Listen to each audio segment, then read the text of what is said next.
Hi అండి, నమస్తే. Welcome to our channel easy kitchen tips. ఈరోజు మన టిప్స్ అయితే మనకి రోజు ఇంట్లో ప్రతి ఇంట్లోనూ చాలా యూజ్ అయ్యే టిప్ అండి. టిప్ నచ్చితే తప్పకుండా లైక్ వేయండి, మర్చిపోద్దు. వీడియో చూసిన తర్వాత ఫస్ట్ టైం మన ఛానల్ విజిట్ చేస్తుంటే ఇలాంటి యూస్ఫుల్ టిప్స్ కోసం సబ్స్క్రైబ్ చేయండి ఫ్రెండ్స్. ఇప్పుడైతే వీడియో చూసేద్దాం.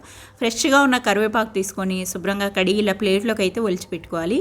ఈ కరివేపాకుని మనం ఎంత నీట్గా ర్యాప్ చేసి ఎన్ని రకాల పెట్టినా కూడా 1 వీక్ నుంచి 10 డేస్ వరకు మాత్రమే మనం స్టోర్ చేయగలుగుతాము ఫ్రిడ్జ్లో పెట్టినా కూడా.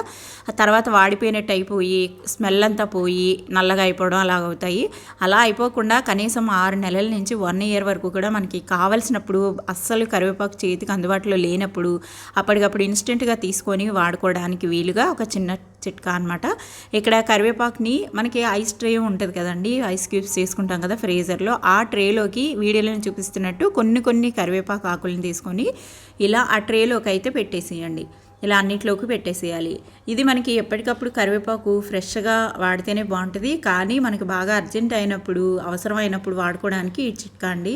ఇక్కడైతే అన్నిట్లోనూ కూడా ట్రేలో మనం పెట్టేసిన తర్వాత ఈ కరివేపాకు ఆకులు దాని నిండా నీళ్లతో నింపేయండి. గ్యాప్ అంతా నింపేసి ఫ్రీజర్లోకి పెట్టేసి ఒక 8 గంటల తర్వాత చూపిస్తున్నాను. చక్కగా ఐస్ క్యూబ్స్ తయారైపోయినాయి.